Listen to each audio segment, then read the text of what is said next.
Hello everyone, आप लोगों का बहुत बहुत बहुत स्वागत है साचा टैरो में। मैं शालिनी आपका स्वागत करती हूँ। आज की जो रीडिंग है वो एरीज़ के लिए होने वाली है। नए साल की रीडिंग है, नए जोश के साथ।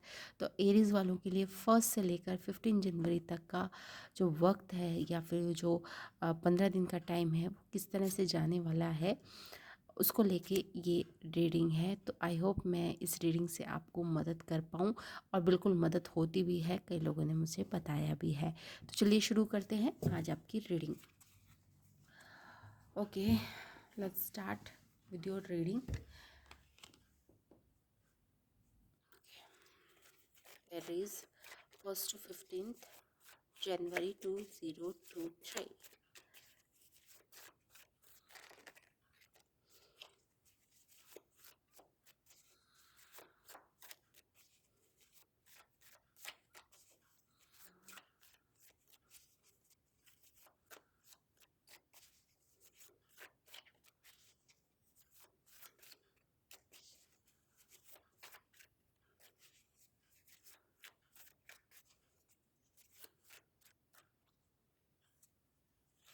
Okay, card.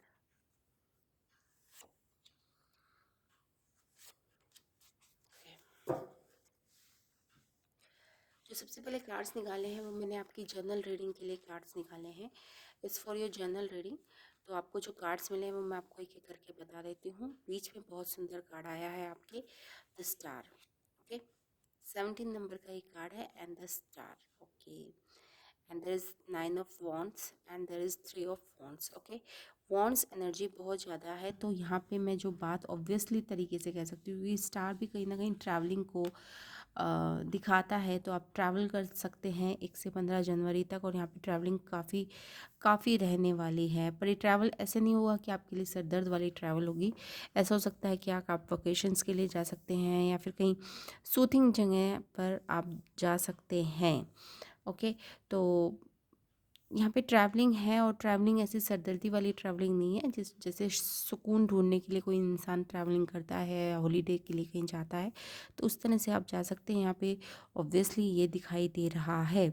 अब आप कहेंगे कि सभी लोग 1 जनवरी को जाते हैं या फिर न्यू ईयर के आसपास जाते ही हैं, बट यहाँ पे क्योंकि डायरेक्ट ये मैसेज आया है, क्योंकि वॉन्ड्स एनर्जी है, उसके बाद स्टार कार्ड आया है, तो यहाँ पे ट्रैवलिंग तो ऑब्वियस है। ओके, और 9 ऑफ वॉन्ड्स के साथ आपका 3 ऑफ वॉन्ड्स है। तो यहाँ पे जो ये ट्रैवलिंग होगी वो आपको काफ़ी रिजोनेट कर देगी, और काफ़ी आप नए अपने प्रोजेक्ट के लिए, या फिर आपने जो भी अपना नया सोचा है, जो भी काम आप करना चाहते हैं नए साल के लिए, आप बिल्कुल तैयार हो जाएंगे इस ट्रैवलिंग की वजह से। ओके, एक चीज़ जो मैं कर देख पा रही हूँ कि यहाँ पे हीलिंग एनर्जी भी है। कहीं ना कहीं से आपको हीलिंग भी मिलने के चांसेस हैं, क्योंकि कहीं ना कहीं क्या होता है कि आपके जो घाव होते हैं वो भरे नहीं हैं। तो ये जो ब्रेक है आपका, जो आप ये ब्रेक लेंगे 1 से 15 जनवरी तक, वो काफ़ी हील करेगा आपको, और आप नई चीज़ों के लिए, शुरुआत के लिए नई उमंग के साथ तैयार हो सकेंगे या हो जाएंगे। ओके, तो इतना घबराने वाली बात नहीं है। ओके, 9 ऑफ वॉन्ड्स से 3 ऑफ वॉन्ड्स की एनर्जी ऑब्वियसली ज़्यादा अच्छी रहती है, क्योंकि 9 ऑफ वॉन्ड्स क्या होता है, एक लास्ट लैग होता है कि किसी भी प्रोजेक्ट को आप ख़त्म करने की दिशा में हैं, और वो आप ख़त्म कर देंगे।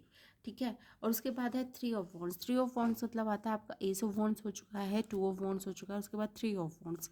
3 ऑफ वॉन्ड्स ये चीज़ दिखाता है कि आप अपने कंफर्ट जोन से जाकर भी कोई ऐसा काम कर सकते हैं जो आपकी कंफर्ट जोन से, या जो आप आज तक अपनी लाइफ में करते आ रहे हैं, कुछ अलग सा आप कुछ काम करने की सोच सकते हैं 1 से 15 जनवरी तक। क्योंकि ये देयर समथिंग, जैसे आज तक आप कोई कपड़ों से रिलेटेड काम करते आ रहे हैं, तो आप कोई कॉस्मेटिक्स का काम कर सकते हैं, या फिर कुछ भी अलग काम जिससे आप कर रहे थे उससे आप कुछ अलग काम करने की सोच सकते हैं 1 से 15 जनवरी तक। तो ये तो थी आपकी जनरल रीडिंग। कुछ कुछ मैंने कैरियर की भी मिला दी है। बेसिकली जो मैं अपने आप को टैरो वीडियो कहती हूँ, तो I am the relationship expert. अगर आपको कोई भी रिलेशनशिप से रिलेटेड कोई भी दिक्कत है, या फिर कोई भी आपको मुश्किल है, तो मुझे लगता है कि I can better handle it. तो रिलेशनशिप के लिए तो आप मुझे बेशक कर सकते हैं, मैसेज कर सकते हैं। मोबाइल नंबर आपको नीचे मिल जाएगा, व्हाट्सअप नंबर आपको नीचे मिल जाएगा। अगर आप मोबाइल या व्हाट्सअप का यूज़ नहीं करना चाहते तो आप ईमेल के थ्रू भी मुझसे कनेक्ट कर सकते हैं। ठीक है, चलिए शुरू करते हैं अब आपकी लव रीडिंग, जो मुझे करने में बहुत मज़ा आता है।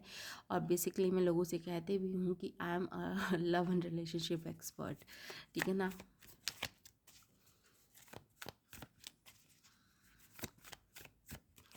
क्योंकि मुझे मज़ा भी आता है और मुझे लगता है मेरा फोटे भी यही हो गया है, क्योंकि मुझे इन सब चीज़ों में मज़ा आता है। जो कॉम्प्लेक्सिटी होती है ह्यूमन साइकोलॉजी की, वो रिलेशनशिप में कैसे करी जाती हैं, या फिर मेरा खुद की लाइफ भी कुछ इस तरह की ही रही जहाँ पे रिलेशनशिप का काफ़ी इशू रहा। तो I think I can be a better counsellor on that. So इस वजह से मुझे लगता है कि I can say myself as a relationship expert. ठीक है, तो चलिए शुरू करते हैं लव एंड रिलेशनशिप की आपकी रीडिंग।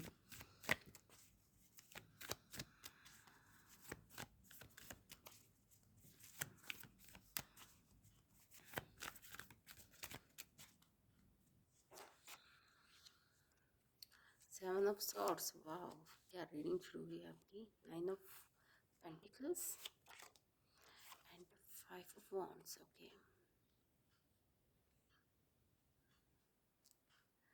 जैसे आप ये जो एनर्जी है ना, सॉरी आपको कार्ड्स नहीं दिख रहे होंगे, ये जो आपकी एनर्जी है ना, सेवन ऑफ सॉर्ड्स के साथ नाइन ऑफ पेंटिकल्स, उसके बाद फाइव ऑफ वॉन्ड्स, तो ये कुछ इस तरह की एनर्जी होती है कि एक झमेले से निकले और दूसरे झमेले में गिर गए।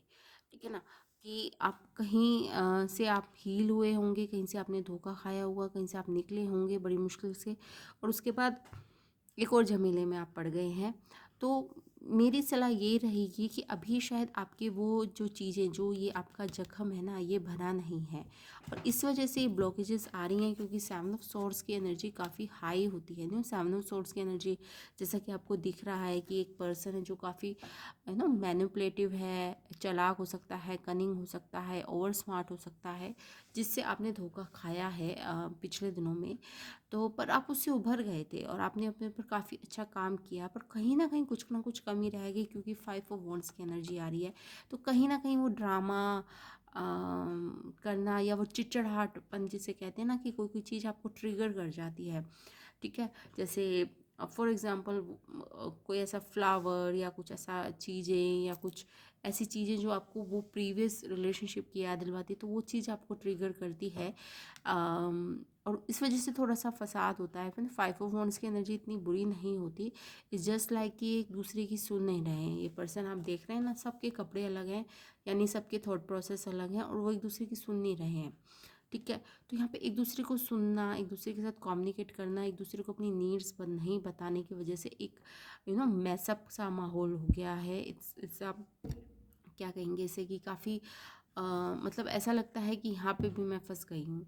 ठीक है ना, तो इस तरह की एनर्जी है। तो आप इस एनर्जी से बेशक बेशक बेशक निकल सकती हैं।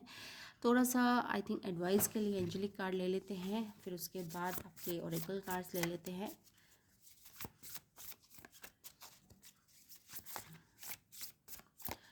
बट आई थिंक ये बहुत ही स्पेसिफिक एनर्जी होगी, मतलब जिनके लिए, जो कमिटेड रिलेशनशिप में थे और अभी भी हैं, मतलब अब कोई किसी नई के साथ हैं बट हैं।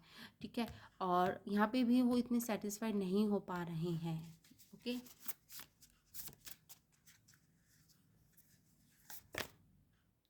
Fire guardian, ignite your passion. Okay, the sun, enjoy success and happiness. Okay,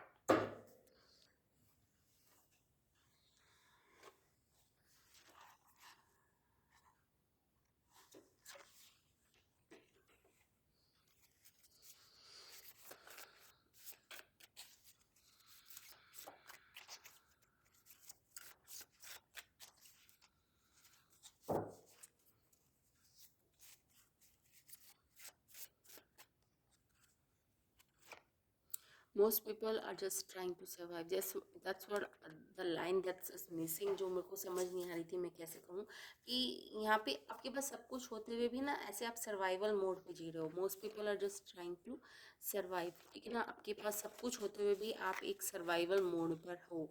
और क्यों हो? बिकॉज कहीं ना कहीं आपके अंदर इमोशनल इश्यूज हैं, जो पिछले रिलेशनशिप के घाव हैं आपके, वो भर नहीं पा रहे हैं. ठीक है, तो fire guardian ignite your passion and enjoy success and happiness आया है आपके सन और फायर गार्जियन. ओके, तो फायर का मतलब बेसिकली इग्नाइट योर पैशन का मतलब यही होता है कि आपको अपने काम पर ही फोकस करना चाहिए मेनली इस टाइम. ठीक है ना, जो मुझे गाइडेंस आ रही है कि प्यार के लिए अभी शायद सही वक्त नहीं है. टू बी वेरी फ्रैंक, अभी इट विल टेक टाइम कि आप किसी के साथ रिलेशनशिप में जाएं, किसी के साथ मतलब कमिटेड रिलेशनशिप में जाएं. तो जिस भी आप रिलेशनशिप में हैं थोड़ा सा उसको स्टे होल्ड पर डाल दीजिए, क्योंकि अभी शायद आप रेडी नहीं हैं उस रिलेशनशिप के लिए. तो most people are just trying to survive. अभी आप एनर्जेटिकली या मेंटली कह लीजिए, साइकोलॉजिकल कह लीजिए, अभी आप नेक्स्ट रिलेशनशिप के लिए अभी आप रेडी नहीं हुए हैं. ठीक है, हाँ, कैरियर में आप बहुत अच्छा कर सकते हैं. कैरियर के लिए आपका ये टाइम बहुत अच्छा जा रहा है, या फिर ये आपके लिए फ्रूटफुल टाइम हो सकता है. तो अपने कैरियर पे ज़्यादा ध्यान दीजिए as compare to your love life, क्योंकि अभी उसके लिए थोड़ा सा टाइम अभी बचा है.